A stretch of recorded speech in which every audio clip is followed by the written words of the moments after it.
Do not, I repeat, do not try this at home. Today, I'm going inside this colony, I'm gonna pull out some frames and I'm gonna show you if there is brood inside. Before I show you whether there's brood in here or not, do you think there's gonna be some brood? Stick it in the comments, yes or no, brood inside a colony in the middle of January in North Wales. Now you might be thinking, well, you're telling us not to kind of go inside and look to see if there's brood. Why are you doing it?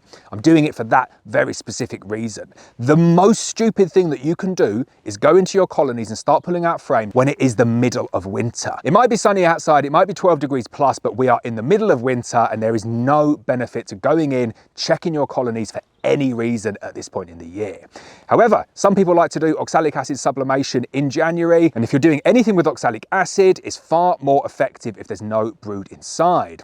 I've given people advice recently to say January's too late, December's too late. I think it's the mid to the end of November is the perfect sweet spot on average within the UK to target that broodless period. And when I went in to check some colonies at that point in the year, I did have significant brood breaks on a number of colonies. But to follow that video up, I'm going to go inside here today into this beautiful colony here, see if we have got brood inside. Let's jump straight in and get to it. So you can see the configuration that I've got set up here. I've got a metal roof that comes off quite nicely. I've got the lid on with some ventilation holes, but do ignore that. They should be solid, but it really doesn't make a difference with this configuration. I've then got an empty brood box there. That is going to be used for double brood later on in the year. And then I have got a feeder here. And then look at that, I've got lots and lots of nice healthy bees. Right, so first thing I want to do is just double check underneath there to make sure that we've not just got a queen running around. Biggest risk at this time of the year is killing the queen. So I'm going to do absolutely everything I possibly can to ensure that we do not kill the queen. Carpathian queen, this one you can see because I've got it written on the box there. So these are Carpathian bees. So you can see lots of bees in there. Always excuse the bees' temperament at this point in the year because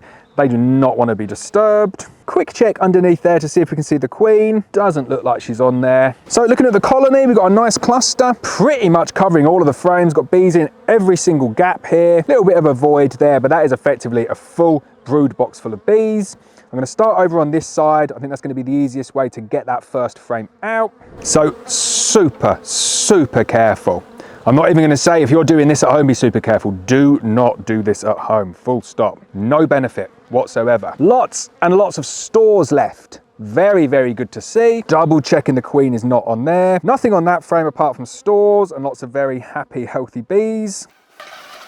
Lots of stores on that frame there as well. Thought I might have seen some eggs in there. Can see 1 or 2 eggs, but not much. Nothing on that frame either. There's our queen. Beautiful dark Carpathian queen. And still no brood. So interesting, we've had a good cold snap and that could be the reason we're not seeing any brood at this point in the year. I have to say, I thought we would find a little bit in here, even just kind of like a couple of fist size full of brood, but no, not seeing anything.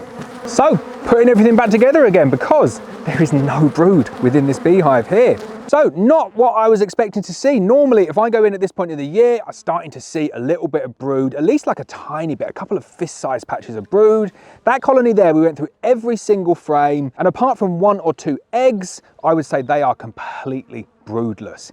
Absolutely perfect configuration for doing an apibioxal or oxalic acid sublimation. You would knock down every single mite at this point in the year. So as always on this channel, I'll show you when I get things wrong. I genuinely thought there was going to be a little bit of brood in there today, and I was going to try and point out why I think you should shift that oxalic acid sublimation to earlier on in the year, but it is completely dependent on the climate, on the weather, I would say more importantly. And we've just come out the back of a really cold spell and the bees obviously haven't responded to the increase in temperatures and the lengthening days just yet. So you might still have a chance to get in there and do some oxalic acid sublimation.